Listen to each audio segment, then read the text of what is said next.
Hello, you guys. I decided to come on for a little while. I didn't come on yesterday, so I decided to. I was going to come on tonight, anyways, because I had an interview with the commissioner. She had something to come up at the last minute. Well, she didn't have anything to come up. She was leaving a prior engagement just kind of went over. So we decided to change it to tomorrow. And so I wanted to get on to talk about the Shelby County Schools takeover and the craziness in Memphis. Okay. Hey, Black Barbie. I had been saying that I wanted to get on here and do a review on the interviews that Goan had been doing. So let's see, it's 9:16. I guess we can be on here for an hour. Because I've been saying for the longest I was supposed to do video pre-recorded videos on his interviews, and I had not gotten the opportunity to do it, but I'm gonna do it tonight. Shout out to Petty Talk. I was kind of in his bushes tonight. I kind of been mellowed out today. When I got home from work, I was mellowed out. He was kind of doing a review on the interview that I did with Mr. N. I want to talk about that interview with Mr. N too. I had the opportunity to go back and look over the interview. There was a lot of a lot of things that Mr. N said. He kind of talking parables sometimes, but if you listen to him, he kind of put a lot out there in the atmosphere. Um, and yeah, I want to do some reviews on Hernandez Goan's interviews, and I want to talk about the Shelby County schools. They had to take over. The state had to take over. Shelby County schools. Yeah, it was very interesting, and the craziness, within the city of Memphis. Like, I was listening to District Attorney Steve Mulroy speak about how um, crime is too high, and I was really shocked to hear him say that because he had been trying to for a very long time.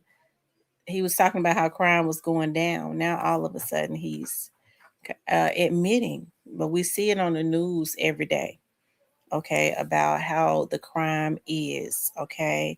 We normally wait 5 minutes. Wait 3 more minutes, give everybody the opportunity to come in. But yeah, I definitely want to do some reviews on that. And what you all think about, um, the I was going to talk about David. Hey, Angel Real Boss. I had thought about talking about David, and I was like, I'll talk about David another time. I really want to just talk about um the craziness within the city of Memphis because I've just been kind of looking at it. It's almost like things are consistently kind of like getting out of control. Hey Simp, hey Owen Capital.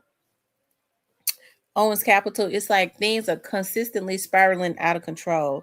Before I get into talking about Hernandez Govan, I want to talk about because we're going to do a review on a couple of his interviews I found very interesting. But I want to talk about the state had to take over the Shelby County schools.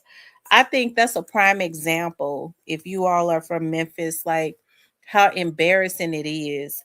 There are elections going on right now, and they're talking about this has been one of the lowest turnouts. Now, and they're able to show the numbers of how many people voted every single day.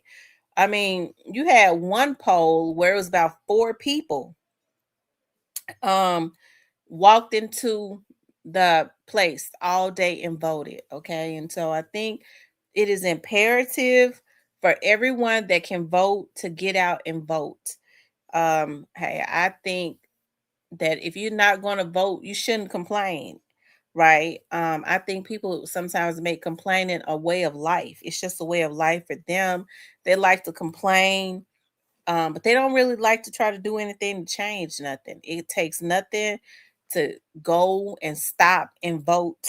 Okay, your vote absolutely counts 100%. Okay, and so early voting has been a low turnout, but uh, we can change that because early voting goes on until October the 30th. I said October 30th, April 30th. And then I believe May 5th is the primary. So you guys make sure you get out and vote. But the state had to take over the Shelby County schools because you have a lot of idiots that sit on the board. Okay. I've never seen anything like I've seen before. You have so much money being spent on frivolous things. Memphis, Shelby County schools have a really big budget, and they're spending the money on lawyers and fighting back and forth and going on trips and paying celebrities to come in and do appearances so that they can take pictures with them. But you don't see them spending money on helping the children. That is what is absolutely crazy to me. And so you had Senator Brent Taylor. Now they talk about, well, the Republicans just want to take over their budget. Okay, maybe they do, but they gave them the key to do it. Okay, hold on. I want to pull that up, you guys, where the state has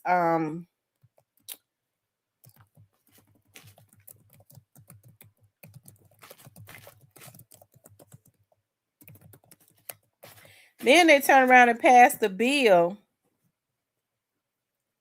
Okay. Whereas they can't spend any money, the taxpayers' money, to try and fight them for doing it. Okay. Hold on, I'm trying to pull it up, you guys. Let's see. Here it is right here.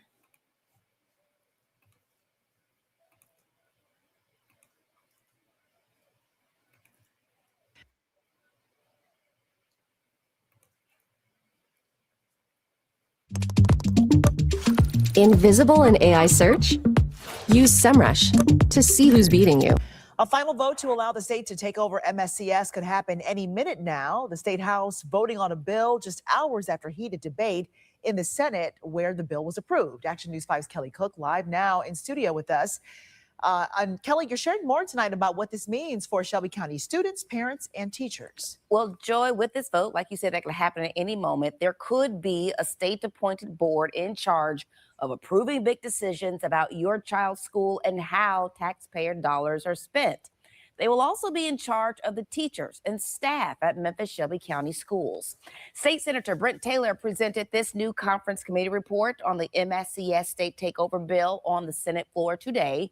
The report explains that if a school district meets 4 out of 6 warning signs like low test scores, high student absence, or financial problems, the state will step in.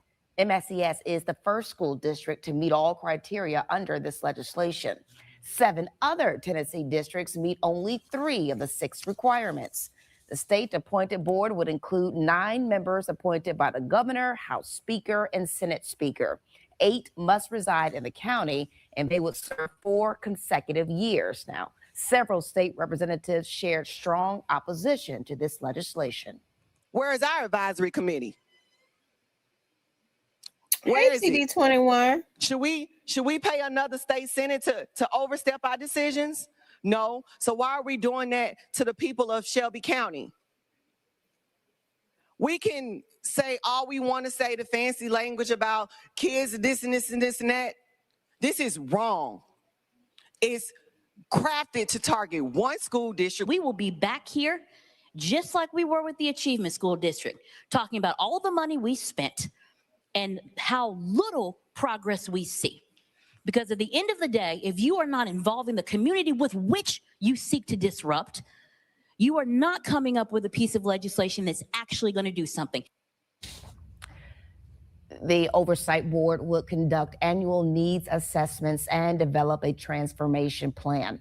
It would have the ability to approve or veto budgets, require approval for certain contracts and spending, including items over $50,000, influence decisions tied to charter school applications, and direct or prohibit certain discretionary actions by district leaders. Now, the legislation did have plenty of support from across districts in Tennessee. Coming up at 6, we'll share more from both sides of the aisle. Well, since they did that news conference right there, the bill has actually passed. And people talking about, they're mad about what the Republicans are doing, trying to take over the Shelby County school system. But look at what they had on the board. Look at what they had. Look at how, the type of things that was going on, which was totally embarrassing. So sometimes, things like this have to happen. Okay. Is it better? Is it any worse? They say the Republicans want their hands on the budget. You got Democrats, so-called Democrats, that's got their hands on it. And would it be better if Democrats mess the children over? I think it's worse for both. But it has, I mean, that's kind of how they're doing it. The Republicans want to get their hands on the money because they mad because the Democrats got their hands on the money that's on the board acting the damn fool, okay, and doing whatever they want to do and misappropriating funds and all of that. So it's now what they're saying is, the Democrats, I mean, the Republicans should not be able to do it, but the Democrats should. Okay, so that's kind of, what's going on. I think that's really sad, within our city.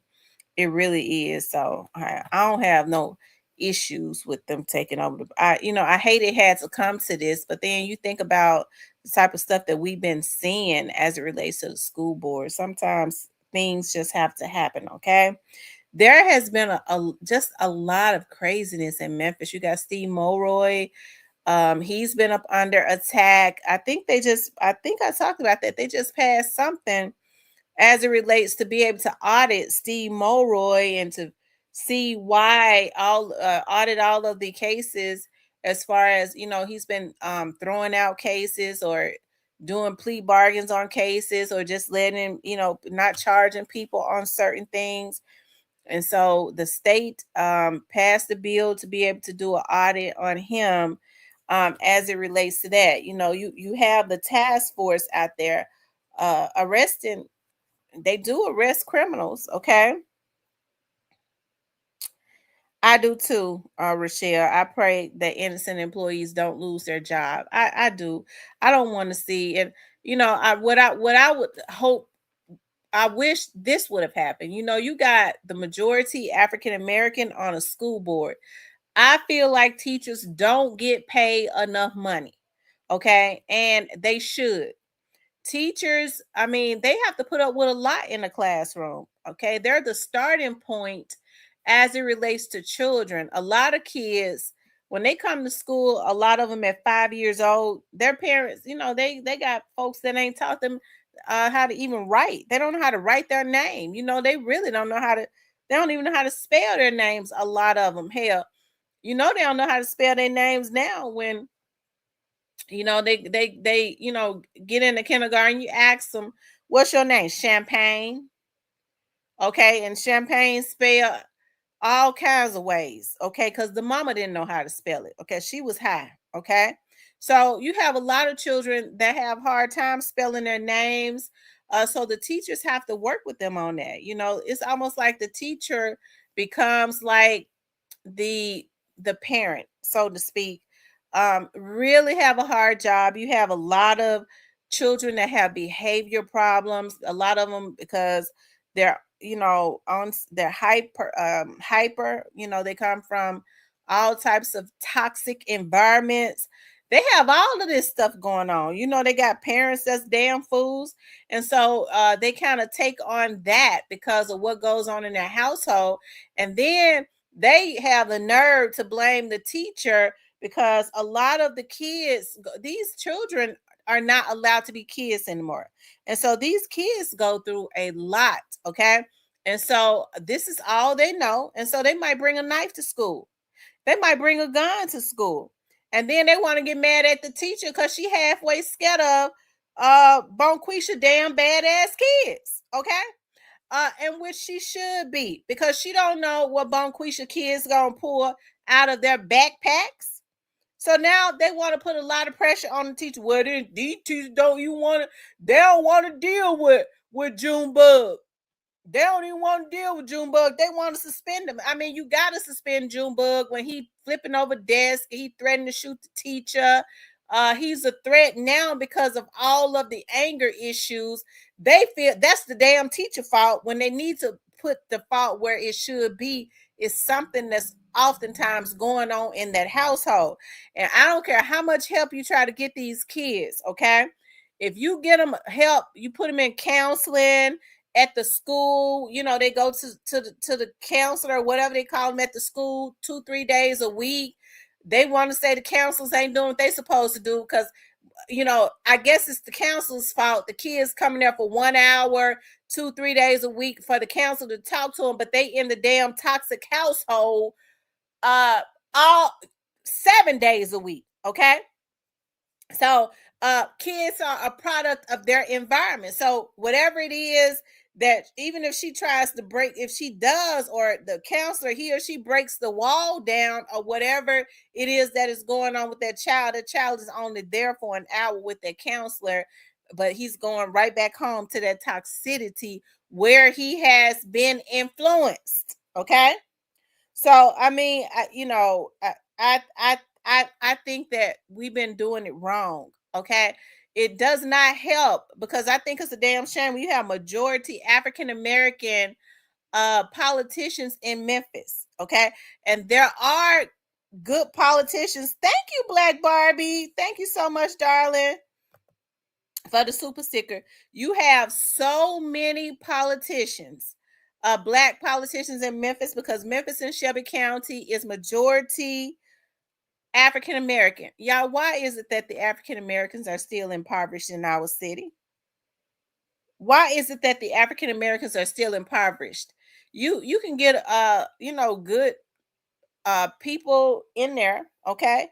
But the majority still rules. You can have 1 or 2 people on the city council, county commission, school board that want to do right, but then the rest of them are wrong. That's why that don't. They've been bought and sold out. And let me tell you something. I've been saying for the longest, there are ways to handle that. Okay. There are ways to handle Black people getting in office and selling out the Black community. Unfortunately, now you have Black people that get into office that don't have issues with selling out their community. No sense of pride, grew up in these communities, don't have a damn issue with doing it. When they get their asses in office, they forget that they're supposed to be there still working for the people, the citizens of that city and county that elected them, but they get in there with an agenda. That's why I say it is imperative that you vet these people. Okay. With the shit that's been going on in Memphis with this dog and pony show, a bunch of damn sideshow freaks in office. Okay. With the sideshow that's been going on in Memphis politics, everybody ought to be out voting. Instead, people like complaining, they make that a way of life. Okay. Hold on. Miss Rochelle says, not only teachers, a lot of us work for central office enrolling children into school. So our jobs are, yes, you all's jobs are very important, Miss Rochelle. What I'm saying is all support staff. This is what goes on. Okay. This is what I'm seeing in a lot of, unfortunately, these government jobs. I remember a time when government jobs, everybody wanted a government job. It was real hard for Black people to get one. They paid top dollar. Okay. It's people right now that, of other races that live comfortably because they had these government jobs and they retired. But as soon as Black people started getting in, they didn't give a damn about taking the pay up no more. Okay. As a matter of fact, you can't hardly get a politician to do anything for support staff. Okay. Which is a damn shame, right? Because you need all of the government employees to help to run the city and the county. And people oftentimes forget about that. Everybody's job is important. Okay. Everybody's job is. She says the Black politicians are allowed to do what their white benefactors allow them to do. Those names need to be exposed. They hide those names.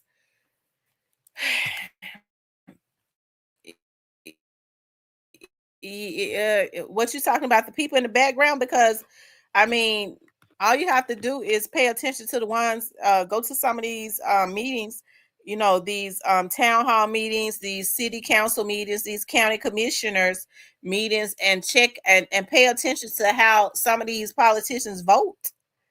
Pay attention to how they vote, and then you're right, you'll know exactly who they are.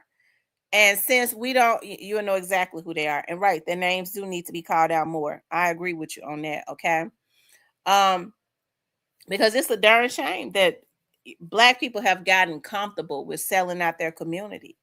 It's really sad. Okay. It is really sad. But with the sideshow that we have seen going on in Memphis, you would think that more people would be out voting. More people will be out voting, but that is just not what's happening. It's not what's happening. For some reason in our city, and our city is definitely in a state of emergency. You know, you have people to get out when they start talking about, you know, let's defund the police. You have to be real careful about people that get to talking about let's defund the police. Before you follow them, check their damn backgrounds, okay? Because if they've been in and out of jail, they got all types of criminal shit on their background. Of course, they want the police defunded because they want to be able to continuously raping the little girls and the little boys and without any consequences. And you have a bunch of women who ought to be checking into everything that's raising these kids. I'm gonna follow Brother Prophet. What Brother Prophet come from? I don't know, but I like Brother Prophet. Brother Prophet gang. He got good gang. He be talking bad to them white folks. Okay. I'm gonna follow him. He say defund the police. I'm marching with him. You ain't even wash your ass in a month. And you ain't wash your ass to even go get a damn job. And you sitting up talking about following Brother Prophet, and you ain't even checked this background. Brother Prophet been in out of jail about 20 times for child pornography, or he's got some type of he's on the register and all that, and you sitting up talking about following Brother Prophet because you want you Junebug, your son or your boyfriend, okay, that ain't never been worth a damn, is out in the street wrecking havoc. Okay. These folks want their kids to be able, and their boyfriends who ain't no damn good, and their husbands and their daughters to be able to wreak havoc in the street, and they don't want the police to arrest them. So that's why y'all have to be very careful about following certain people. Okay. Brother Prophet, a good man. Brother Prophet been a pedophile. Okay. That's why he wants to defund the police, because he want to be able to be going to mess with the kids, snatching up the little kids like he been doing. There's something wrong with our damn community. Hell, folks look into everything else. They be trying to worry about who grown folks coding, but they'll follow anybody else and don't look into their background. Okay. So that's why I said we have to be very. I'm unapologetic about my stance on shit. I love my community. So when folks say, well, you be talking about your community, somebody should have been calling us out on the bullshit that we do. Okay, up in our community. That's the only way it's going to be a change. We have to stop upholding wrong. If somebody want to be rehabilitated, that's one thing, okay? But to be trying to uphold people who want to have a life of crime that is terrorizing the community, folks can't even rest. That's something that we can't keep doing. It's just something that we can't keep doing, you guys. And so that's why it is imperative to get out and vote. It is imperative to stop voting based on race. Stop voting based on name recognition, and we got to stop voting based on party. Okay, we got to stop doing that, because none of that helping us. Okay, none of it has helped us, and we are in a state of emergency. We got to do better. Okay, now It's a lot of craziness going on in Memphis. Okay. Tamara, will you please look at my membership? Okay, breakfast is the most important meal. Come home, get a snack, then homework, dinner, hot bath. But these kids be starving, right? And when they're starving, they can't even function right in school. Let me tell y'all something. My grandmother, and when my kids was growing up, my kids basically, I would buy cereal, but my kids basically like would eat cereal for a snack. My grandmother had taught me early on, because they didn't do it with me, you don't feed kids cold food in the morning, especially when they're going to school. They need something hot. So that's why I always would make some oatmeal or some grits with some bacon or something like that, because that's, my grandma would always say the early in the morning kids need something warm, they need something hot, they don't need no cold cereal. And so when I would buy cereal, and my kids do it to this day, when they don't eat cereal in the morning, hell, they eat cereal like in for lunch or something like that. Okay, because they be trying to get them something hot, because it for some reason my grandmama felt like it just helped the brain to eat something hot in the morning. Okay. Look at your membership. Okay. Is there something wrong with your membership? Y'all make sure y'all hit the like button. Y'all also want to talk about Hernandez Goan. Now, I had said that I was going to do a video and put the video up, y'all. Hernandez Goan has been doing a lot of different interviews. And I don't know if that's a good thing or a bad thing for him. Okay, I don't know if that's a good thing or a bad thing for Goan, because y'all know Goan has been saying quite a bit. Okay, in those interviews. Okay, Goan has been saying quite a bit in those interviews. Okay, now I want to play some of those interviews, because I get to thinking about, do he work anywhere? Who does Goan work anywhere? I think the only work that Hernandez Goan does is interviews now. And I could be wrong, but from what I get watching Goan and his videos, I think Goan has decided he don't care. I really do. I think he has taken a stance on I don't care. I think that's the stance he is taking. I don't care. I'm just gonna talk. Okay. I think that's the stance he has taken. I want to pull up some. Hold on, y'all. Let me get my phone so we can pull up. Because I'd be scared to show these folks stuff. These men can pull up videos and play videos and do reviews all day. They ain't gonna strike them. But as soon as a woman start playing videos, they'll strike at me, because I'm a woman. Because a lot of these men, they don't like women. Yeah, bro, you can play it. That's bro. I don't like no woman's this. They want to strike at me. Bunch of damn sissies. Okay. I ain't talking about, but not the ones I'm getting ready to play. Don't please. I ain't talking about y'all. Okay. Because I don't need them striking at me, because child, they be ready to strike at me anyways. But not the ones I'm getting ready to play. Hold on. Where my phones at? I got 4 phones. I can't find now one of them. I be dropping them in. Going in other rooms and be talking on one and get off of it and leave it in the other room, and they be spread out everywhere. It don't make no sense. I'm supposed to be able to find one phone now out of 4. Y'all, I done left all of them in another room. Ain't that sad? I wish I could play it. And like I said, I think Goan has taken the stance on that he don't care. I don't know if Goan has been getting threats, but that might be the reason why he's starting to, it seemed like, oh, okay, I hear one of them.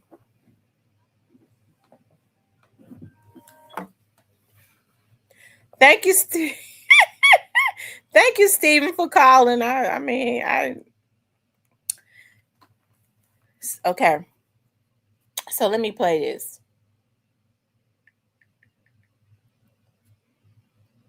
Okay. And Govan has been he's definitely um he's been on a run. I guess now this is how he makes his money. Okay.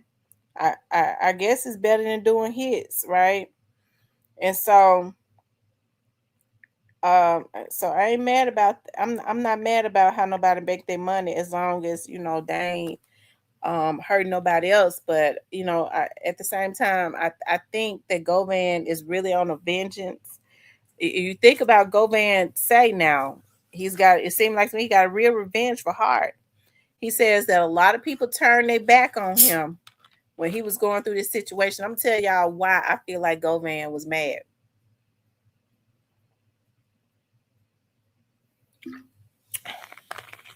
I think Govan was mad. Y'all ever drink that sparkling ice 0-calorie lemonade, 0 sugar? I think Govan was mad at a lot of people, and if he keep on doing these interviews, he gonna get around to saying it because he said they turned their back on him, and I think one of the reasons that he was really offended is because he hadn't said it yet, but the people who stopped messing with him didn't want to have anything to do with him no more. They probably, a lot of those people didn't even like Dolph like that. They probably were some of the ones that wanted this to happen to Dolph. Okay, some of them probably might have encouraged it, or didn't really mess with Dolph like that. And so, with Govan, he feel like these dudes had the nerve to stop. These were supposed to be my partners, and they stopped dealing with me because of this situation with because young Dolph lost his life, and they ain't even F with Dolph like that. He won't say it, but I believe that's exactly what it was. Or he ain't said it yet, okay? Because I believe he gonna get around to saying it. Okay, I think there's a whole lot of stuff he gonna get around to saying, okay? And I think it's a lot of people that's just sitting back watching. I think at this point, the dude just feel like it's gonna be what it's gonna be. I think he feel like it's gonna be what it's gonna be. I hope Govan ain't on nothing. Okay.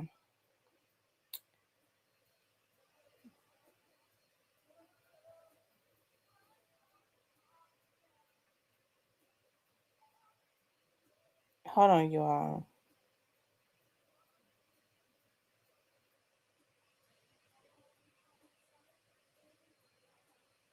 I just pulled it up, y'all. Hold on.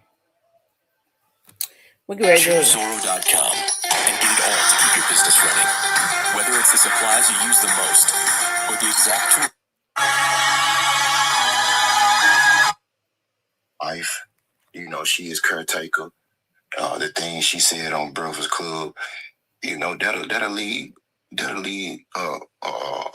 retarded motherfucker to believe that any decision he make is controlled by her from the thing. And here's the thing, I'm trying to understand why Govan got an issue with Gucci Mane. Govan ain't even got no reason, no business having no issue with Gucci Mane. He don't know him. She said on the Breakfast Club, from not his worst now with him being older. I think he was more calm when he was younger. So let me ask you this. Let me ask you this. I'm gonna cut you out right quick. So you saying a gangster can't be a gangster if he wear a dress? I think if you a gangster at heart and you this ain't Mechanicsville and all that shit when they was over there boxing with Young Thug and them on the sidewalk and shit. Yeah. No, nigga. Well, I can't understand why, he's standing behind Thug, because, Young Thug wore lipstick, kiss me in on the lips, and wore dresses, pink tutus at that. People act like they don't remember that, but okay. Back to the mound, I'm gonna do you bad, nigga. I ain't no, you seen him box on you. So one thing about it, man, a lot of light bills don't be paid in there. Oh, man, light bills, mortgages. Yeah. And include somebody that ain't got nothing to do with it in it was me. I took it all the way back to when I was 17 years old in high school. Mm-hmm. I had got caught selling weed at school. I ain't never met Yo Gotti. You know, do I know Juke and fuck with Juke? You goddamn right I did. Yeah. Okay, so I mean, Govan know he lying on that. I don't even know why he sticks to that because he forgets sometimes. When he high, he forgets. Okay, and tells the truth. Yeah, I fuck with cuz, you know what I'm saying? You know, but not enough to inherit. Yeah, I ain't inheriting no nigga rap beef, no 20-year, 10-year rap beef. Yeah. Man, I got my own shit going on. I ain't even, man, come on, man. I ain't having enough money, man, to be inheriting no shit like that. I need to be a multi-millionaire to be inheriting some shit like this. So, no, that wasn't my smoke. Yeah. Okay, so let me ask you this, because before Dolph was unalived, it seemed like the beef between CMG and Pre, it wasn't intense like years prior to that. So did something else happen to spark the beef? I was reading my notes too. That's why I sounded so robotic. Yeah. It's crazy you asked that because I don't even know off the top of my head. I don't remember nobody asking me that. But wow, I'm finna possibly give you something that I don't think I done gave nobody. Okay, now that line right there getting old because he's starting to say that on every show. Okay, that's the type of stuff they say in Memphis. Okay. Oh Lord. I appreciate that too. Line. Unfortunately, it was a situation where Key Glock and Juke boarded the same plane in the month of November. Hold on, bro. Yeah, we gotta take a shot. Hold on, because I ain't never heard this shit. Yeah. I already know. We gotta take a real shot with this one. Yeah, I'm gonna. You know, I fuck with you. I'm gonna pull you up. I got so much shit in the vault in the chamber. You know what I'm saying? I had to bring something out for you. That's, you know what I'm that's saying? hard, bro. We got to drink. Yeah, for sure. Yeah, from the bottom. For sure, to the top. Because that's where we going. You did. For sure, I like that.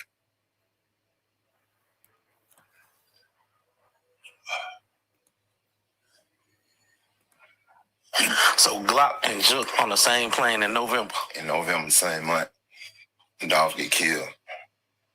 This before or after? Before. Okay. Dolph get killed, and So he's basically said that this happened the same month that Dolph got killed. But here's the thing, remember they had according to what we heard in court, they had already been plotting to kill the folks. Okay. So I think that's a little crafty of him to try to they may have speedboated it, but they was gonna do it anyways because they had already planned to have the birthday party, and to have Yo Gotti and them had already planned to have his whole family out of town, right? Anyways, I digress.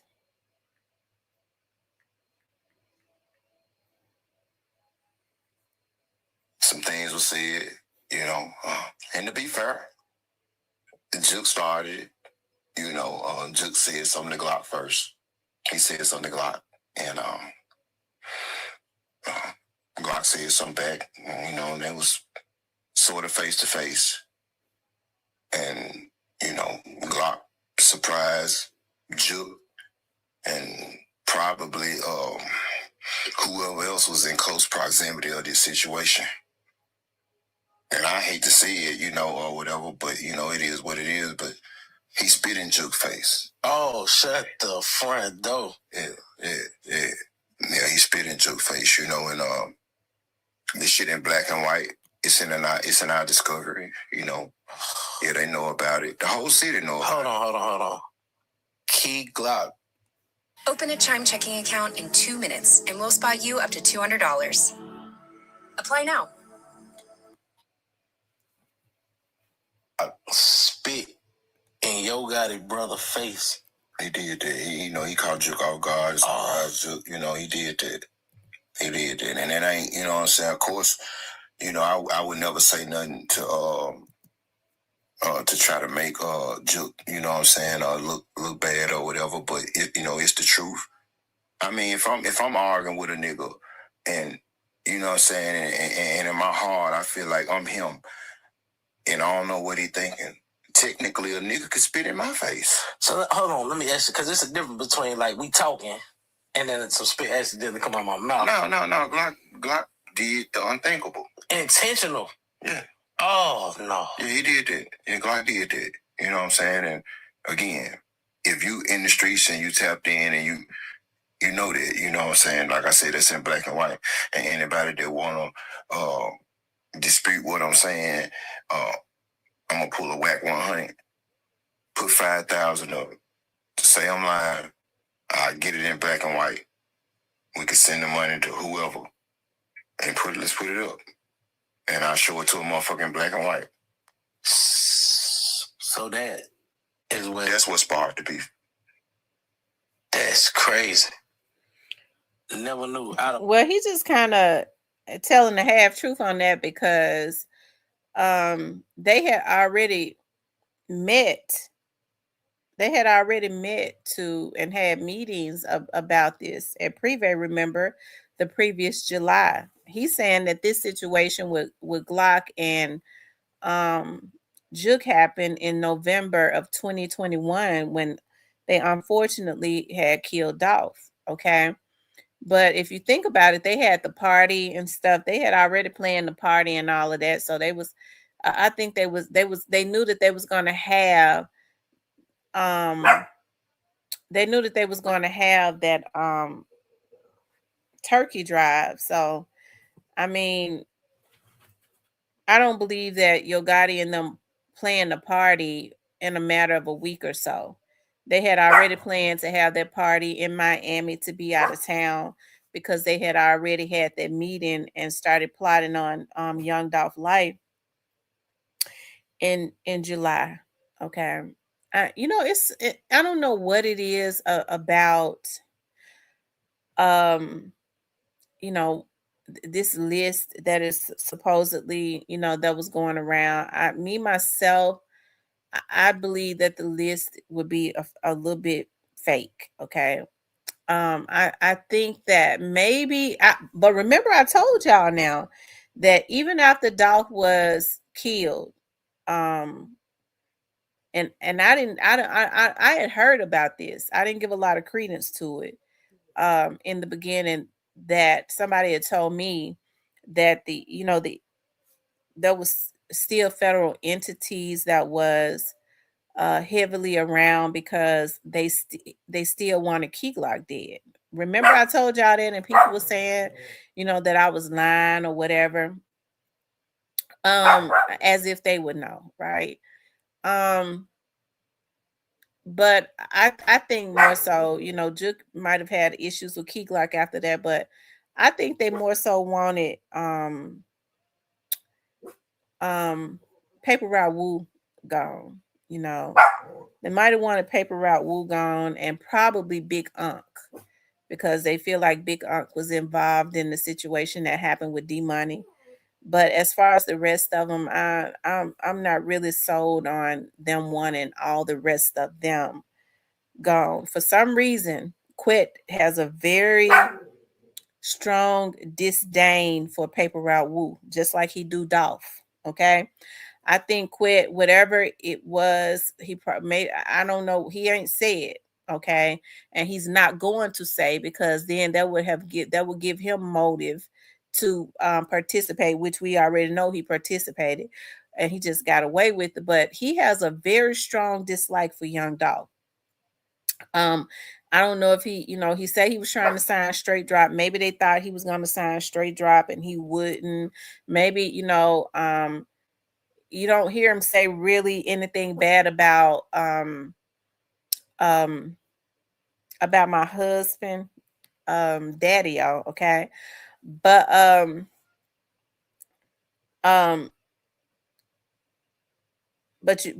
but Quet seems to have a dislike for Young Dolph. It's obvious that he has a strong dislike for Young Dolph. Okay. It just kind of it exudes, even when he tries to hide it, it kind of exudes out of him. He said it's in the paperwork. How does he know? Why would he show him that if it wasn't what he told them? Right. I believe it. I mean, I'm sure Juke told Quet that. That's how he knows it's in the paperwork. Probably because he put it up in there. Out of what Probably. 26, 5 years. Yeah. Never heard that. Yeah, bro. You know what I'm saying? And I can't imagine how Juke felt. What? Because I could imagine. I know I ain't had no conversation with him about it or whatever. He a lie. He did have a conversation with him about it. Juke told him about it. But he's trying to make Juke the victim in this situation. And when he said that Juke started this with Key Glock. Now, I don't agree with anybody spitting in nobody's face, but I mean, as far as I'm concerned, Juke might have spit in his first. Quet ain't gonna say that. I'm about to get upset. Quet about to piss me off. I had to contain myself on that. He getting on my nerves. Straight to the point says, Tam Queen, how you doing, beautiful? Keep grinding and hustling. Thank you, darling. Rochelle said, claim your man. Yes. I've been telling y'all I'm in love with him. I've been telling y'all I'm in love with him. I'm in love with Daddy-O. Anyway, so just know if a nigga do that to me, man, all MMA movement gonna stop. I ain't selling no more dope. I ain't making no motherfucking YouTube interviews. I ain't doing no videos. Man, I'm laying in a nigga bushes till I spit it. Man, spring on me. 2 questions. Don't spit on me. Spring on me.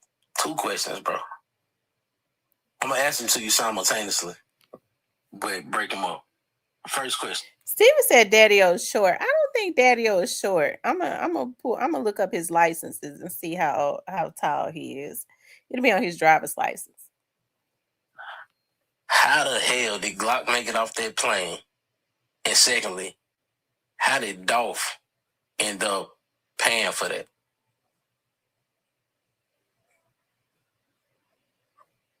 I can't say how Glock made it off of that plane because I wasn't there. You know what I'm saying? Man, I can't speak for Juke because, again, I wasn't there. Yeah. I know if I was there. What's up, Glock make it off Cypress? that plane? Man, Glock still had wires in his mouth. Now, see, there he. Glock spit in my face. Let me just say this.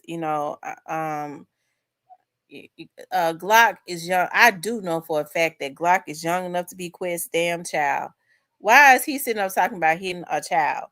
And Quet, no, he wrong. He said himself that Juke started that. I'm not condoning Glock spitting on Juke, but as far as I know, Juke probably he might have spit on Glock first. Why would Juke be even messing with a damn child? Hell, Juke older than me, so he probably old enough to be Glock's damn granddaddy. Why would he be starting with a child? Why Quet ain't calling that out? Hell. Anyways, I digress. Let's keep listening. Yeah. Matter of fact, Glock, if it's me and Glock, I know, Rochelle, and that makes me love him that much more. With Vinted, Kayla can easily earn extra cash. She just has to list and sell what she doesn't wear, all with Rochelle, I know, and that's what makes me love him even more. wrong. And this ain't no disrespect to Glock because I ain't got nothing against Glock. You know what I'm saying? I ain't never met him or none of that. You know, to be honest, I think him and Kenny Money the most talented dudes over there. You know what I'm saying? Because for the most part, I do love you, Eric. I do. Rap, I really do. You know what I'm saying over there. But him and Kenny Money can. Woo need to stick to selling weed. You know what I'm saying? Because that shit sound like.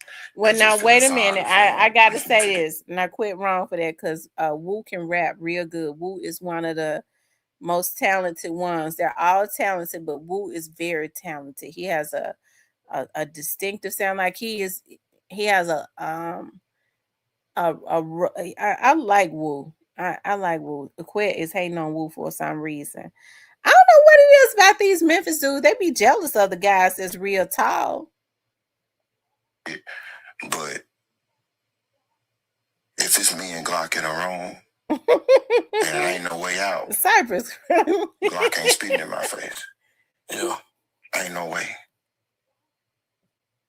Nah, Glock a baby. And the look how I'm gonna look him in the eye, I'm gonna take it out of him when that door closed. Ain't no guns. No, Glock ain't spitting in my face. And if I was on that plane and Glock, Smith and Wesson, whoever, spit in my face, man, that plane ain't taking off, and ain't now one of us leaving. Ain't no way. We gonna make CNN. So basically he's saying that he was gonna kill the boy. So it's Quit is twisted because basically he's saying that somebody spitting in your face is worse than what they did to Dolph, which is plot on his life and killed him. That dude is twisted. I've been told y'all Quit needs to go get baptized. He needs some deliverance. He got a spirit on him. He said, I'm short, Tam. I'm only 6'2". You're not short. That's tall. I got to see how tall Daddy-O is. I think Daddy-O is tall. Somebody who has seen Daddy-O in real life, how tall is he? Because I'm gonna look it up when I get up off here. Anyways, I got ready to look it up one day and I got distracted. Y'all know my mind, I forgets everything. Y'all, who been around Daddy-O? How tall is he? I think he tall. I ain't no gangster by a long shot. Hey Tia, nigga, Black Barbie got money. She stay supporting. Hey Queen, let me hold 100. MSCS Tia. That's the ultimate hey, disrespect. If that was me, we'll still be talking about right now on TLC. For real. Quick got Glock spit in Quit face. Quick kicked the shit out of Glock so long till the motherfucking monsters made it. Pistol whipped the nigga for 40 minutes straight, nigga. Come on, man. And here's the thing I can't understand. Man. Why Quit then talk about whooping straight drop ass and straight drop he old enough to be straight drop daddy. How come he wasn't trying to whoop straight drop ass to make him do right? Straight drop was out there doing hits and stuff like that, doing drills. Say he a higher hit man. How come he wasn't trying to whip his ass straight? Man would have been on Glock and like booted her. All right, so we can't answer the question as to how in the world that flight even took off with both of them on there. We don't know if it did. I don't think it did. I don't think it did. That plane would have been everybody's flight delayed. Yeah, for sure. But how do Dolph end up catching the backlash? Was it from that, or that's what sparked the beef back up? I mean, I ain't no psychic or nothing. I can't say that's the reason why Dolph was murdered. Be quiet, Rainbow. What I can say is that prior to the incident on the plane, outside didn't give her enough melatonin. Me revealing recently that Rolls Royce head got shot up.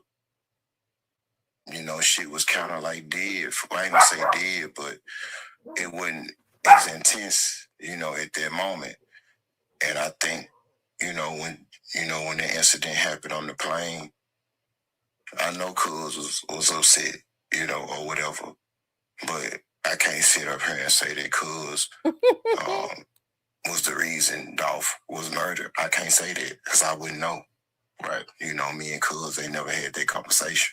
Yeah. Me and Cuz only had rap conversations trying to get drop signed, and telling me and my brother what we need to do to get drop, get that buzz where it need to be, where God are ready to push the button, be ready to push the button on it. I like what you're saying right now, because now you heard what he said. He just put it back at God's feet. That's the only truth he done told. Let me go back and listen to that. My damn dog got on my nerves so bad. And that's the only. Now he just told the truth on that. Let's go back. Plane and Glock, Smith and Wesson, whoever, spit in my face.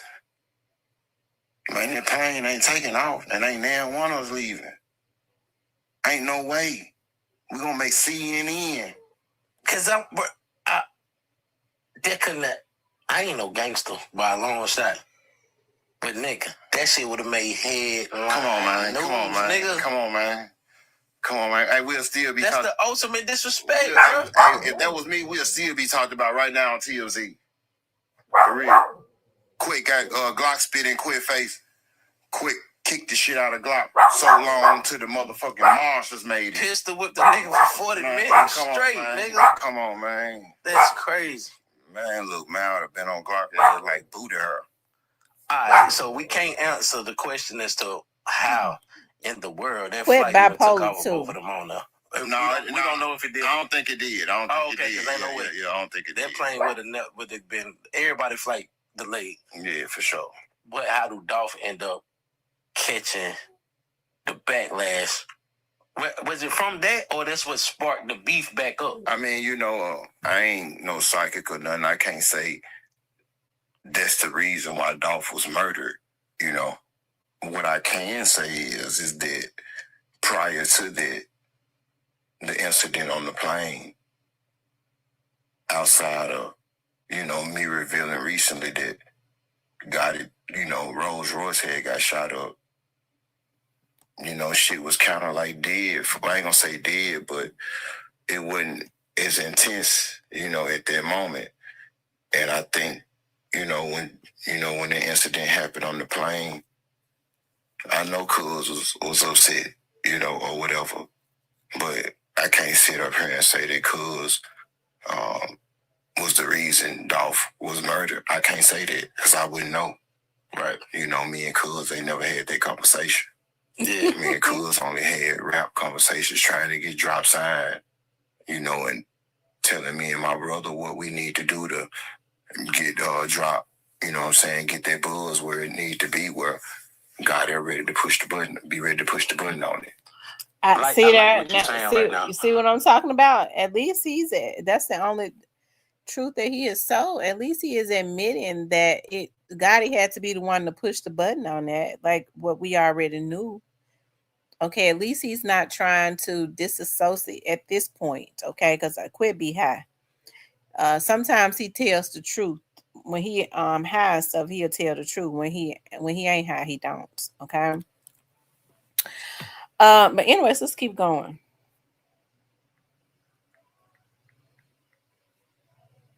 Because it's actually confirming the fact that by you saying you and Joke never had this conversation, it's confirming the fact the only way you could possibly know this happened is because it's in the black and white.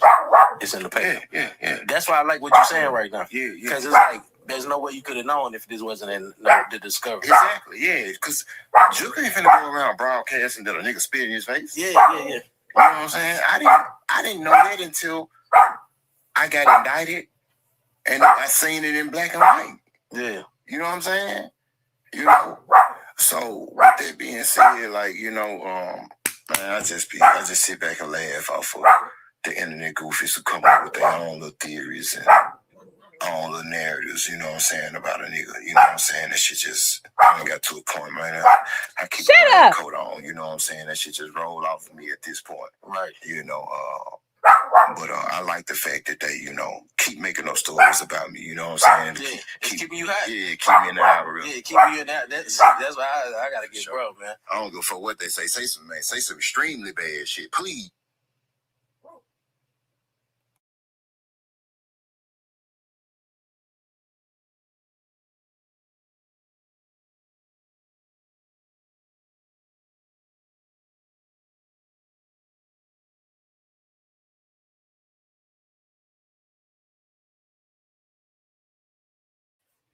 Okay, y'all. It's something about when I play Quit Voice, my dogs start barking. Yeah, shit'll keep me in the algorithm. Yeah, for sure. Yeah. Damn. Okay. Let me ask you this. It's so many questions, bro. Yeah. 24 hours. Yeah, bro. For sure. Ask you this. So, Dolph is unalive at Makita's Cookies. camouflage rap car, Corvette. I'm a discreet nigga. You see I roll tents down. I got a few different whips. I'm not gonna be in the same.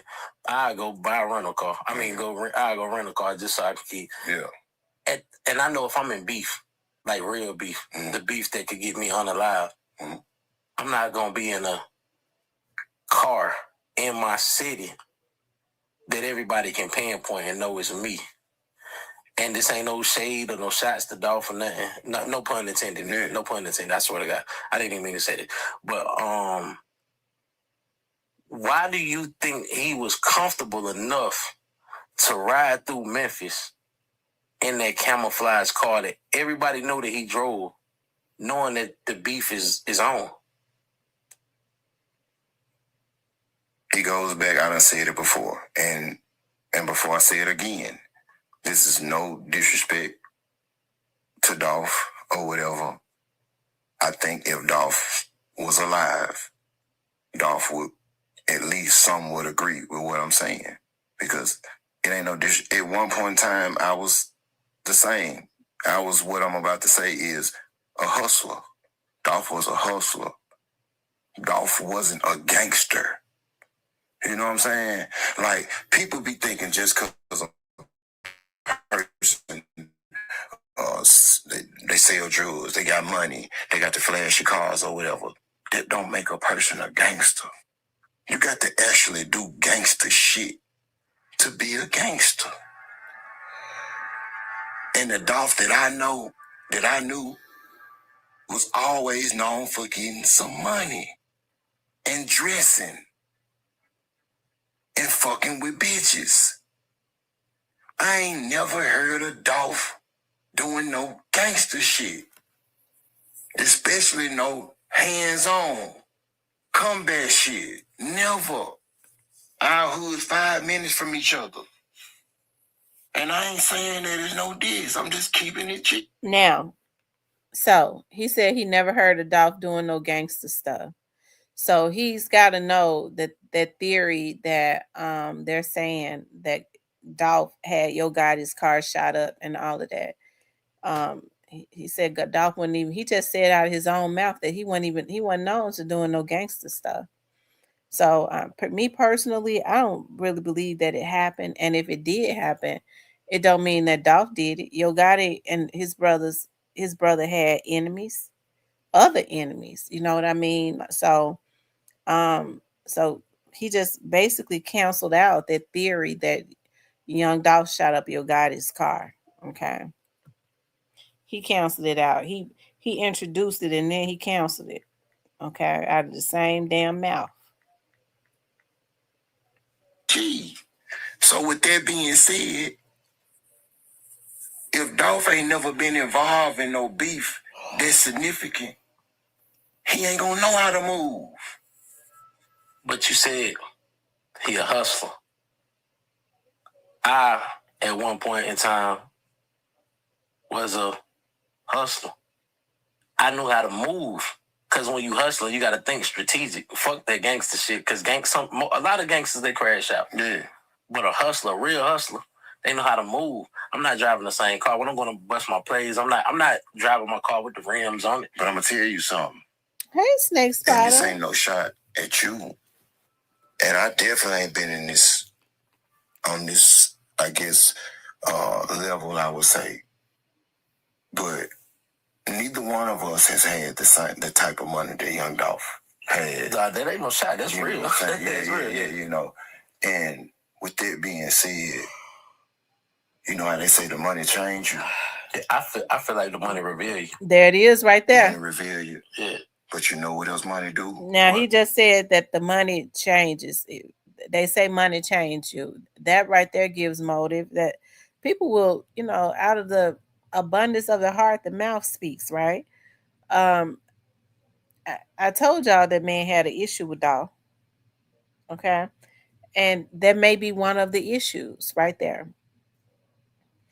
He knew him when he was, hustling, trying to get to where he was. And then maybe he felt like He tried to approach him, and maybe Dolph didn't want to do no business with him. Maybe he didn't want to sign Straight Drop. He ain't telling the whole truth.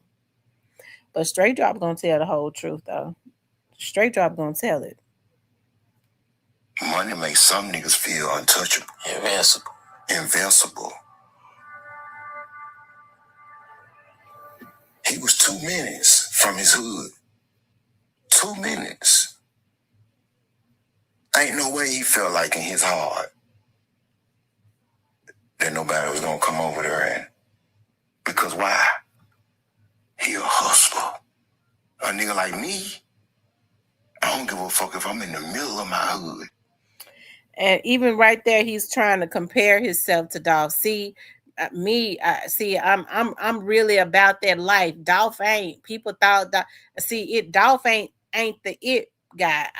I'm the one. See, I would have did it like, cause I'm really a gangster. Like, see here, hear ye. I'm the gangster.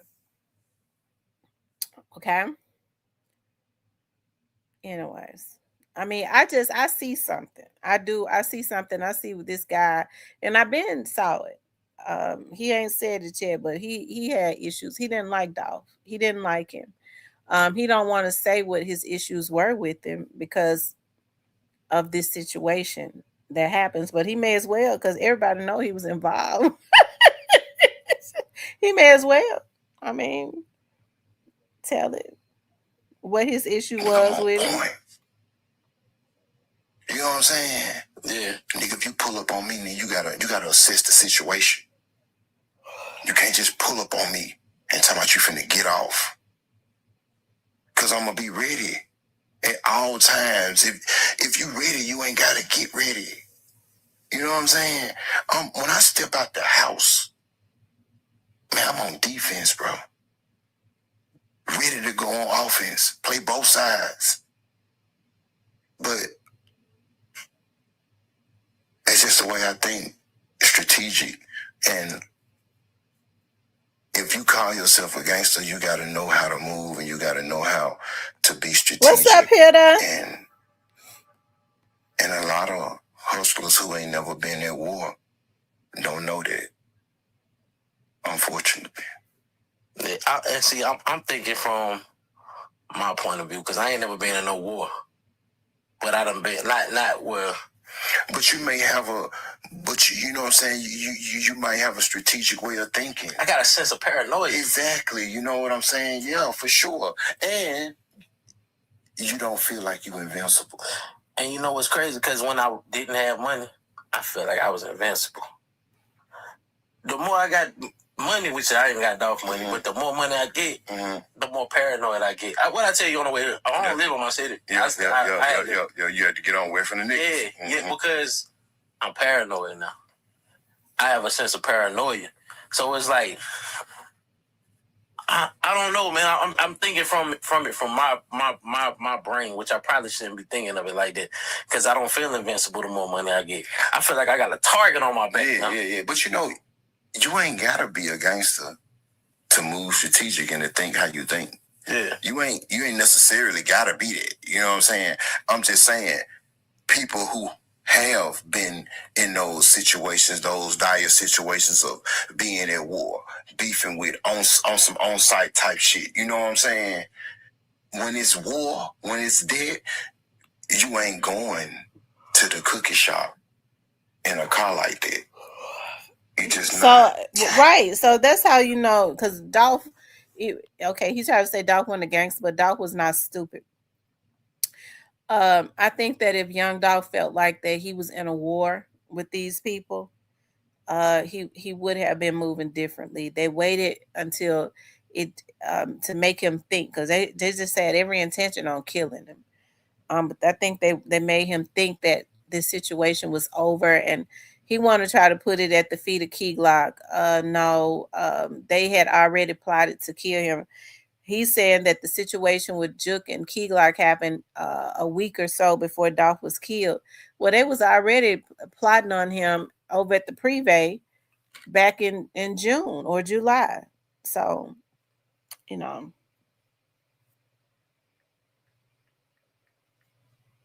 Anyways. But you know what? You know why you sitting there saying it and what's so significant about it? Because if he wasn't in that car, guess what? He'll still be alive. That's why I asked you that question, man. He'll still be alive. So he was jealous of the car. Okay. Because if you listen to this man, I don't know, it's something sinister about how he gets. It's almost like he's rubbing it, like in his mind.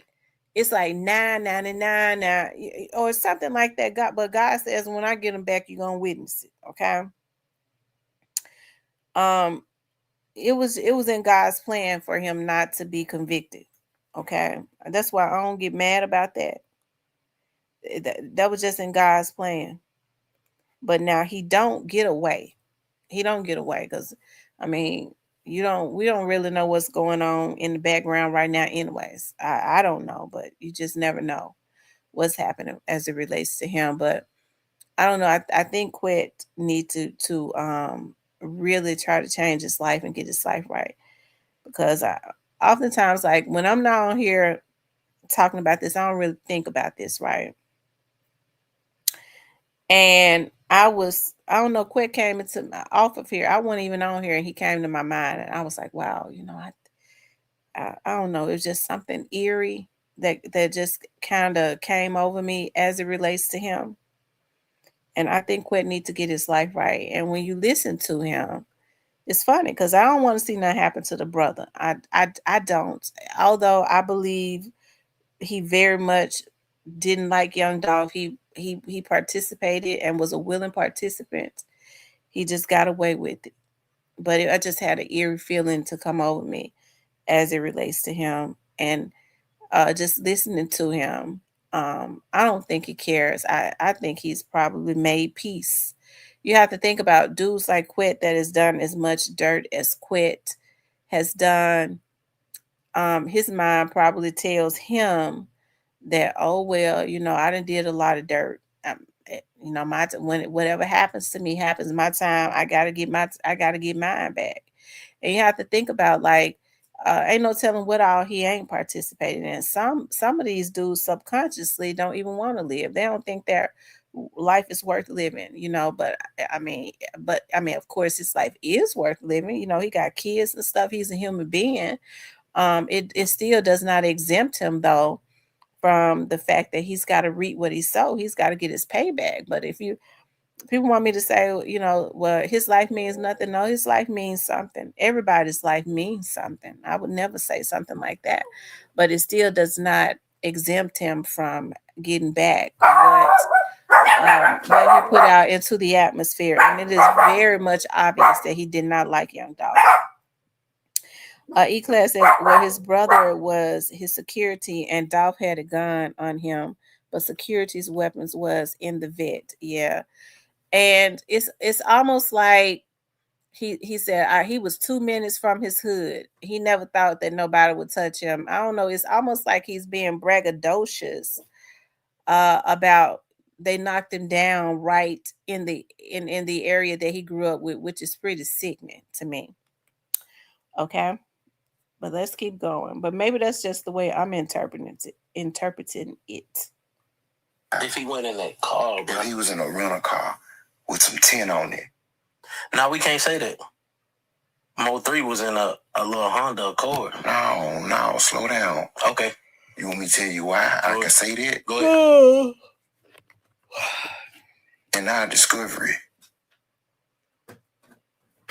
I was on 23 and 1. Some days we ain't even get the 1. If it's short staff, we in that bitch 24. You can't do nothing but read your discovery of the Bible. My life was on the line. I read a little more of my discovery. He didn't read the Bible. In my discovery, the whole ass Cornelius nigga told everything. Plus the lies. And the detectives asked him, because the detectives at first was on. Okay, y'all see, he told on his stuff right there. He said a whole ass Cornelius nigga told everything. He basically just said Cornelius told everything, so evidently it was truth. And then he said plus the lies, but he just said he told everything. The impression that someone gave them the drop on Dolph, because it is like a big ass coincidence, you know what I'm saying, for you just, Well, I mean, Quetch, I believe somebody did give the drop on Dolph. I believe when he came back over in that area, he gonna tell that one day too. Okay, maybe in this federal indictment, when his ass looking at life or the chair, he might go ahead and tell who it was. But I do believe that if that happens, I don't know if no federal indictment gonna happen. I'm just throwing salt out there. Y'all know when I get mad, I start saying shit. I don't know if he's gonna be federally indicted. I'm just talking shit, okay? But nevertheless, he knows that somebody more than likely from out of Castelia, once they saw he was back in the area, okay. Cornelius might not have known it, but Straight Drop probably they did. Okay, when they saw his car back in the area, it wasn't nothing for them to call Quet because he was a point of contact to let him know, to let Drop know he in the area. Cornelius said him and Drop had not talked, but when Drop pulled up in his driveway, he and started blowing, he knew what it was for. So yeah, I'm sure somebody did tell Drop that Dolph was back in the area. Quet know who it was, okay? But remember now, I told y'all that somebody had told me that they was trying to get him that Monday. I mean, I stand by that because the person that told me is very credible. Okay, they had their sights on him that Monday. They don't talk about that. Cornelius would Drop will probably be the only one to talk about it because Cornelius was not with him that Monday. But the thing about it was who was, okay. Anyways, let's keep going. Well, I ain't gonna say that, you know what I'm saying? It's not, but you can look at it a certain way.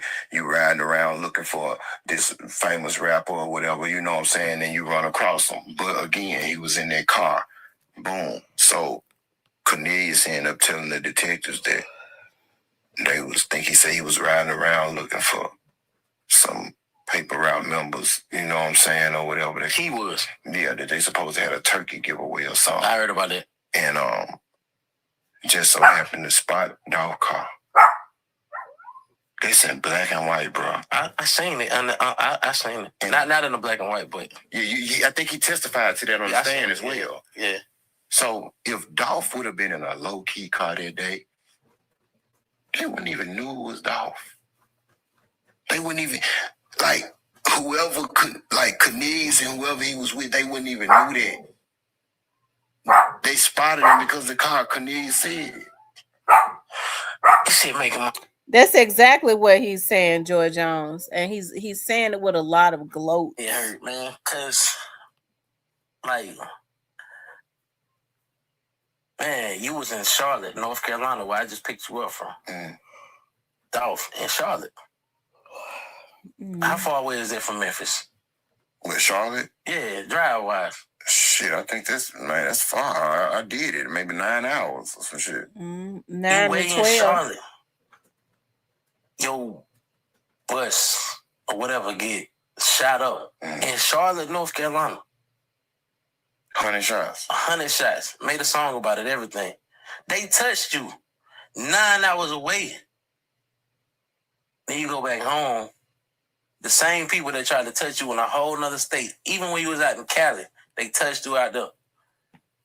I'm trying to fit what made you so comfortable to get in that camouflage wrap car and feel like you were invincible when they done touched you twice. What they're omitting is the boy was getting ready to do a video shoot. That's why he was in a camouflage car. They was intending to do a video shoot that day. Is it that I hate this? I don't want to be disrespectful, man. I don't. But it's ignorant. It's something that I wouldn't have done. That shit, it like I said, it's making my head hurt, man, because I can't think. Like, what the fuck, bro? Yeah. I get so sick of Charlie Brown blockhead trying to act like talk about it's something he wouldn't have done. You would think his old ass would have known better than to be getting involved with a bunch of damn kids on something like this, but he didn't. Okay. Like you do that, or are you just ready to go? And not to mention that what people tend to skip over because, a lot of people who disinvested in the case, they are Dolph supporters. You know what I'm saying? And with all due respect, I know you enjoy. Yeah. You love Dolph. You told me that. You know what I'm saying? He the COG side of. I love God in them too. Yeah, for sure. I hate that y'all put us in the not y'all, but that they put us in the middle of that. You know what we got to choose like Big and Tupac's, but I love both of them. Yeah. God and Dolph, love both of them, man. Like to life, love them to life. But damn, man, I don't know. It's just fucking me up right now, bro. Yeah. I already know. You know what I'm saying? Like I can see it. You know what I'm saying on you. It's kind of. And it's crazy, bro. I get where you're coming from or with it. I'm from the city. Yeah. I'm from, it's a lot of people that feel just like you that want to see that shit get put to bed, and it didn't, unfortunately. And we are, what I'm saying, where we are. And I think a lot of people look over the fact that right before that, Dolph had just sent a car, an Infinity, and they got it. But we didn't know this. We just now finding this out. Yeah. We just now finding this out. Yeah. So this new news, like I don't think I heard it until you on the other podcast. A few months ago, you know what I'm saying, or whatever. And so a lot of people don't know that, and to know that, you know what you done. You know you sent the car, and they got off on God and got off. Wait a minute. 60 rounds, whatever. Wait a minute. See, that's the type of stuff that pissed me off. Now, hold up now. You just said that Dolph wasn't known for doing no gangster stuff. He wasn't no gangster. And then out of the same damn mouth, he say he sent somebody a letter. How he know Dolph sent that? He don't know. Oh, Lord, please, God. Please, Lord. I don't want to get upset. Said Quit is disgruntled because he's been all around these high rollers all his life and he never got on like Dolph. He's just bitter. He needs redemption. George Jones says, okay, so now they blaming Dolph for getting his car wrapped in camo, both of them. Right, blaming Dolph for getting his car wrapped in camo, but ain't blaming the fools, ain't blaming straight dropping them for, and I'm gonna tell you, he gonna get himself caught up if he ever try to go into a courtroom. And, but I mean, he not gonna go in there and try to speak up for no straight drop, okay? He'll never do that, but I noticed what he been doing is, and that's because he really can't afford. He don't like straight drop either because he knows straight drop told on him. He told on it. I'm telling you, he did it. Straight drop told before Cornelius did. Straight drop told on him when he had Ganguly. Okay, he told before Cornelius. Cornelius did not tell right off the bat. Cornelius didn't tell until his attorney told him to tell, and he was trying to hold out. And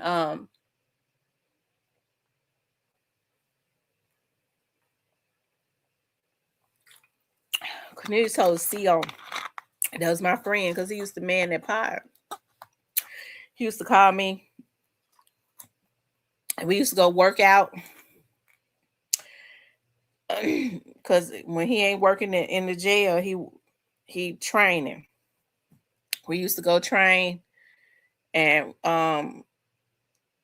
he used to tell me everything. And I remember he called me. He was like, "It's gonna be in the day now." I said, "What's gonna be in the day?" He said, "Cornelius has started talking to him."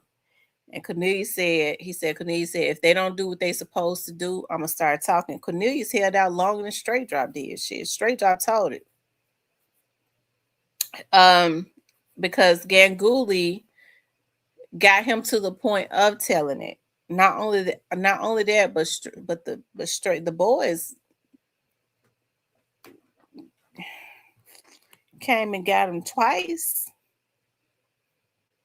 The boys came and got him twice. He just said he wasn't gonna get, he decided he wasn't gonna get up there and say nothing. Okay. The boys came and got him twice. And his attorney knew about the first time. Okay.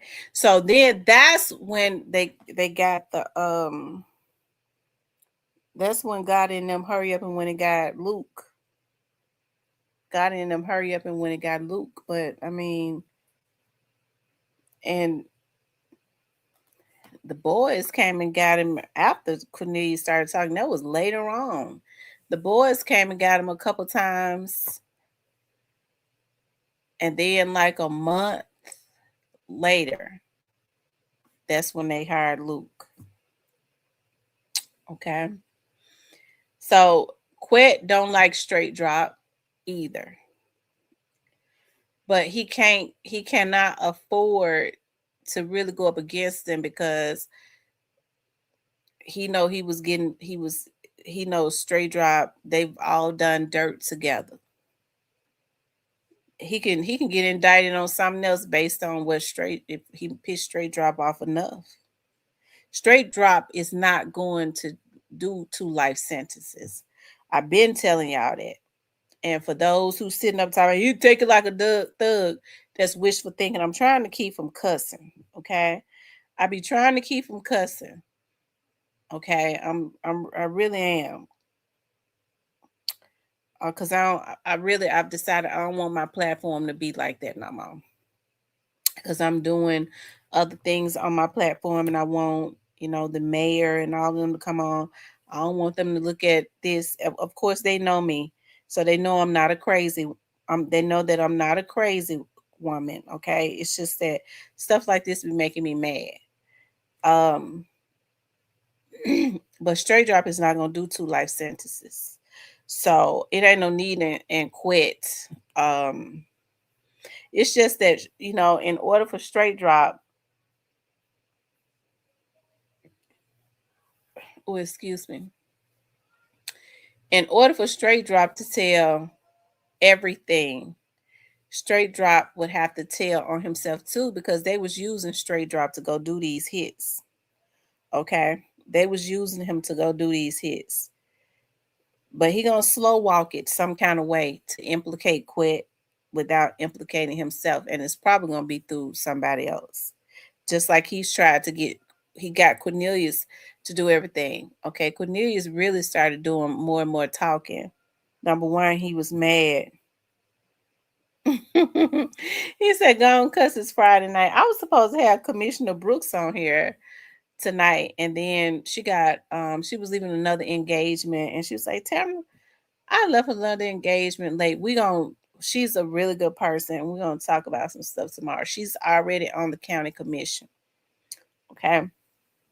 And then after Commissioner Brooks, we're gonna have Damon back on here. I'm trying to get Damon on. I have a class tomorrow that I'm taking. Y'all know y'all be getting licensed and everything. I'm taking my class. I'm getting my mortgage loan origination license. I think this is I've been wanting to do it. So I already paid for the class. So I'll be doing that for 3 hours in the morning. And so I may get him on here tomorrow night. No, Commissioner Brooks is gonna be on here tomorrow night. I may get Damon. I'm gonna have another young man on that is running for county commission on Sunday. One day next week, I am going to have Mayor Paul Young on. And after Mayor Paul Young, I really hope that I can have DAC Mulroy on.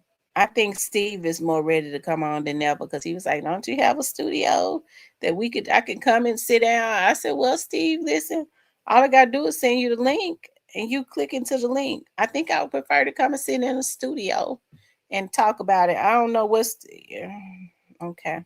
But hey, we could do that. I still got my studio. We can go over there and sit and talk. But I'm trying to figure out why Steve don't want me to send him the link. Okay. And then he just virtually come in, and then, you know, I ain't gonna let you. Y'all gonna behave yourself, don't y'all?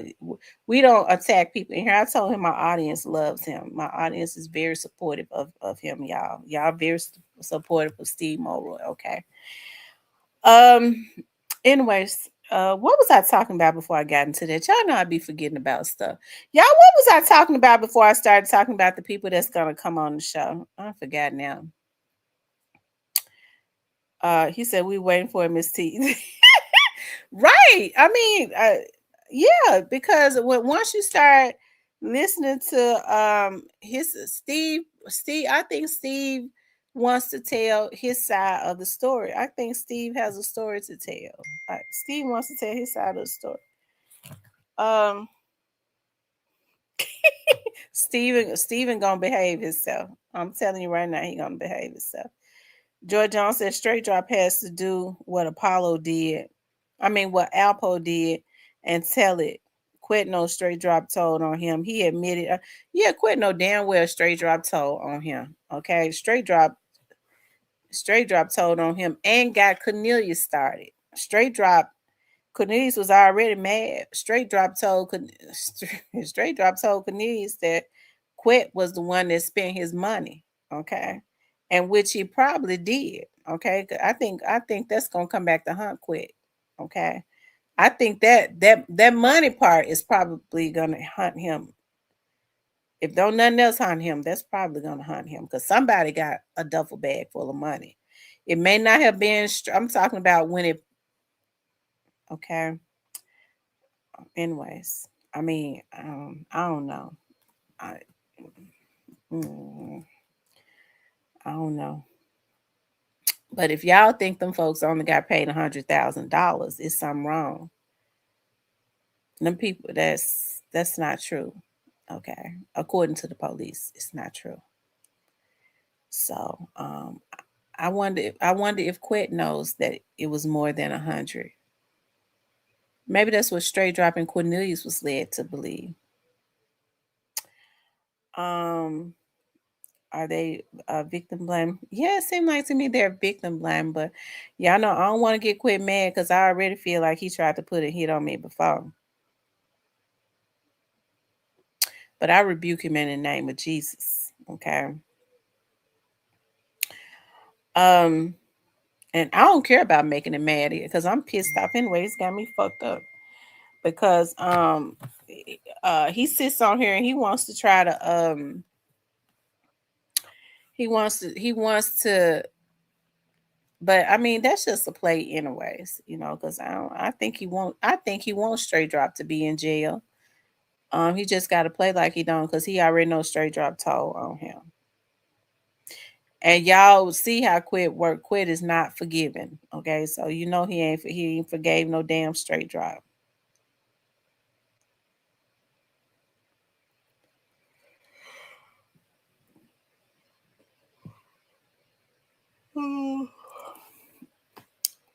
Anyways, y'all want to? Okay, let's finish listening to the thing before I get sleepy.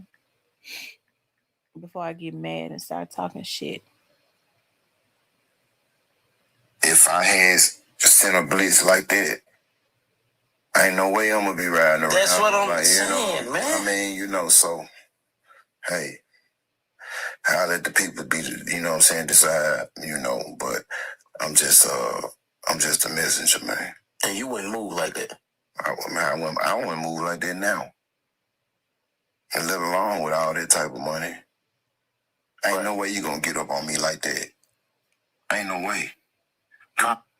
He keep on talking about the man money. Man, come on, man. You had to go get SEAL Team 6. Yeah. Talking about getting up on me. Right. No, come on, man. Yeah. That's why, and it's so sad because nobody won. Who won the war? Ain't nobody. Everybody took losses. Everybody took them out. Everybody lost something that they love, that they genuinely love, and that feel like both sides, if they could, they'll, you know what I'm saying, give up everything they own to get those people back. So at the beginning of this segment, how we started the conversation, I asked you if you could talk to Drop or Cornelius. What would you say? You already told me what you would say. Now, hindsight is 2020.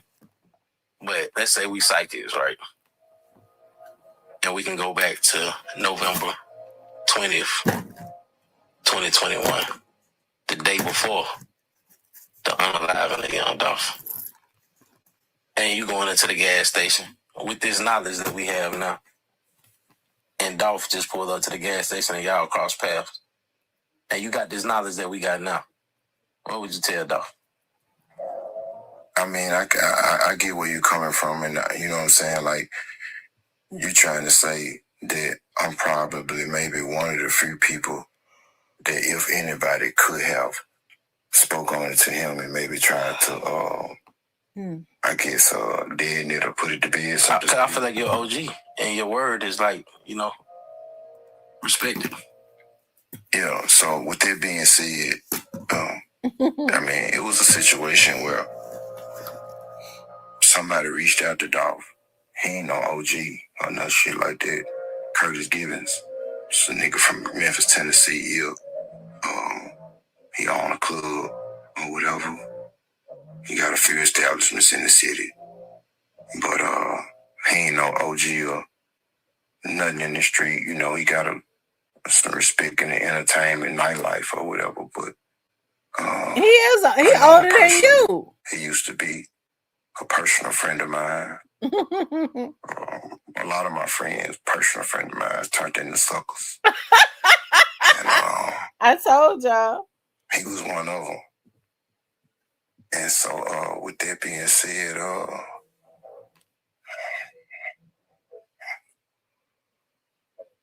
he reached out to Dolph under the advisement of Penny Hardaway. And Penny wanted to see the shit put to bed because Penny fuck with Gotti and Dolph. And Penny wanted it done for the city. So when Curtis... That don't sound right, because if Penny Hardaway messed with Gotti and Dolph, why did he have to send Curtis? Curtis has always been I went to school with Curtis. Always been very mild-mannered. You never saw Curtis in those, like, when they were saying that Curtis started buying all them clubs and stuff, I was like, Curtis Gibbons? He didn't even seem, Curtis was so mild-mannered, and I mean, just with the type of mannerism that he had in school, I went to school with his wife too.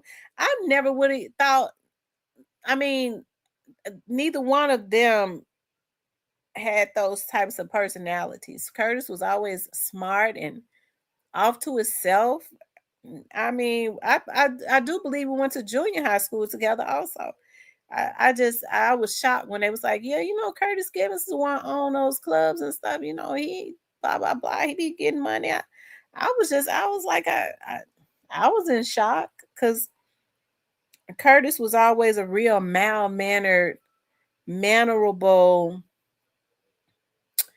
he was very smart in school. Like, I could see him being a businessman, definitely. But I'm never rowdy. All those years I went to school with him, I never saw Curtis rowdy. He was always too quiet. But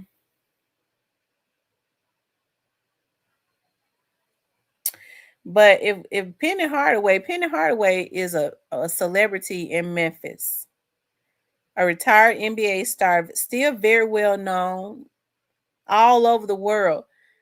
It would have been easy. He could have reached out to Dolph. Why would he need to go through Curtis if he was good friends with Dolph and Gotti? He could have called Dolph. I'm sure Penny Hardaway was one of those ones that would have his cell phone number. I digress. It's something about that don't sound right here. I saw Quit on his page one day about a month ago. He was mad at Curtis. Lord have mercy. Curtis Gibbons reached out to Gotti. Gotti was with it. You know, Gotti told. Oh my God, this line. Lord Lord have mercy. Please don't let me cuss him out. Please don't let me cuss him out. God, please don't let me cuss him out. He know darn well Gotti went with it, and that's the short answer.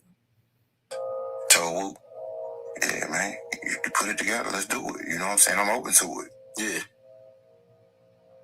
When Curtis Givens called Dolph went off.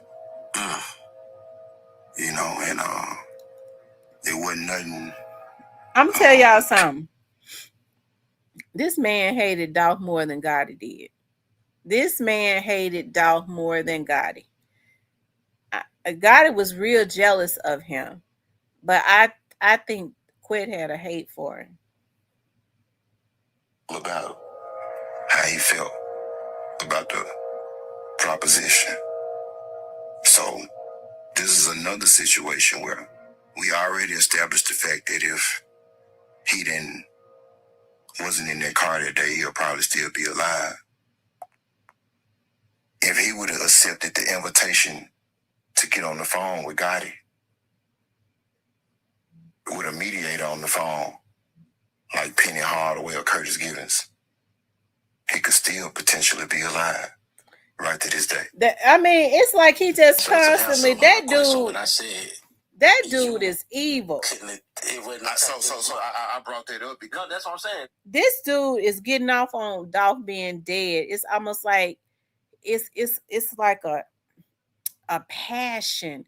He speak about, well, if he had did this, he'll be alive. Like he speaks about it like with a passion. You know,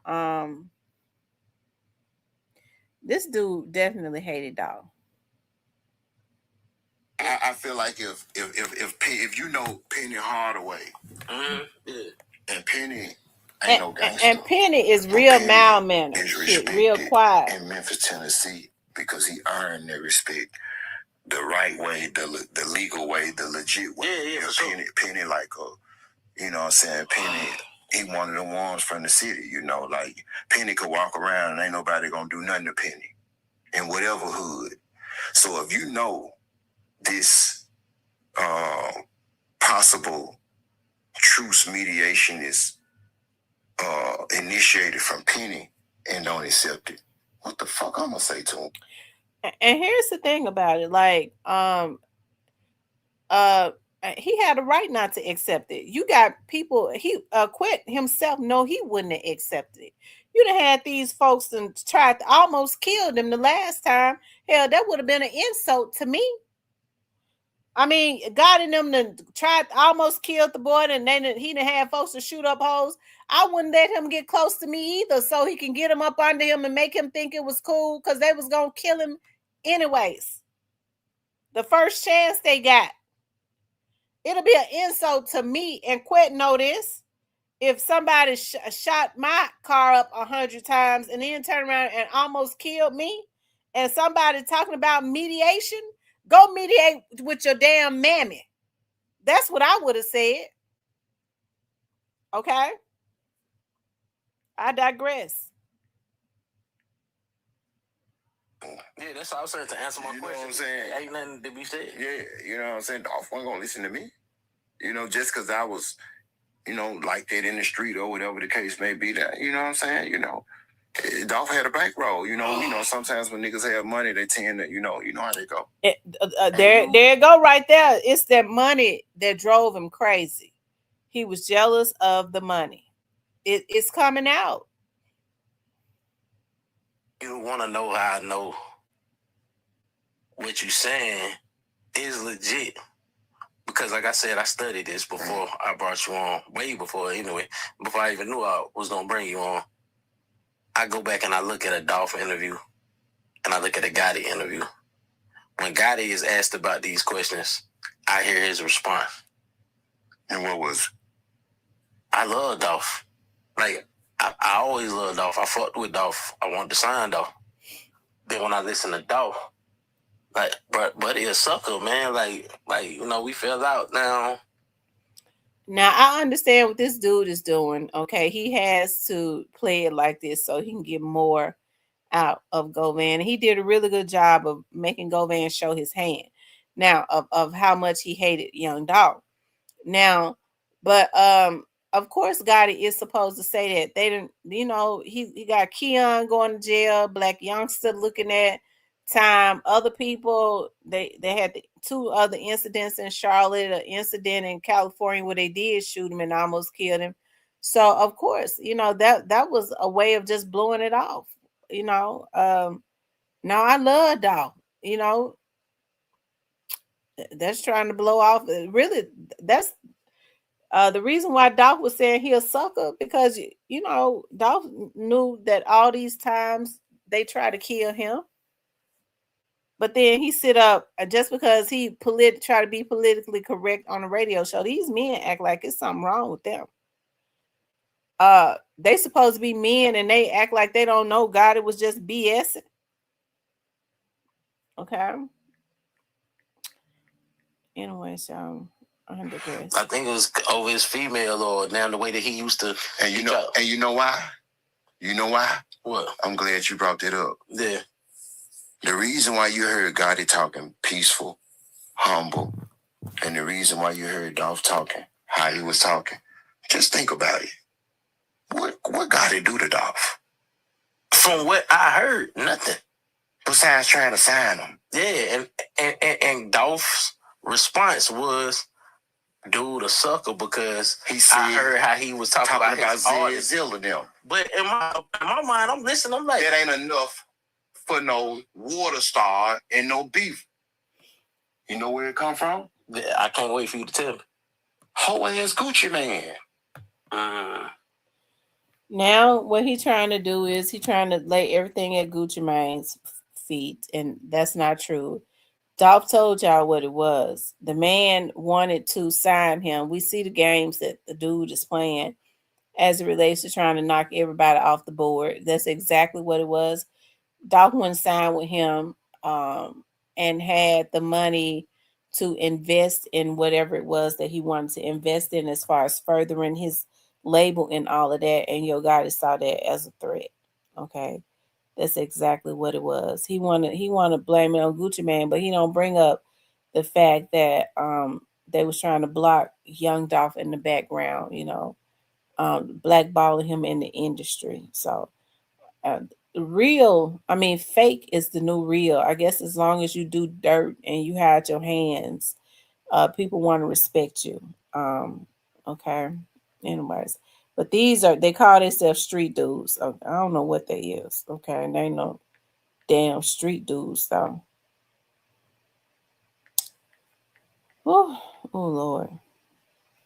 Gucci Mane had the battery in Dolph back the whole time, man. Wow. Because Gotti fucked Keisha. I like how you spent the block on that. I love because you were like, Gucci. I'm going to give it to you straight, no check. Oh, okay. Now he talking a bunch of BS, because I do believe that Gotti had a relationship with Keisha, but probably before Gucci Mane. And even if he was messing with Keisha while Gucci was in jail, Gucci Mane ain't got his mind no more. So I don't think he would care nothing about that. I think Gucci is more mad at Gotti because of how far they went with killing Dolph. Okay, I always believe that. Okay. Little chubby ass asking the questions, just eating up. He eating up everything.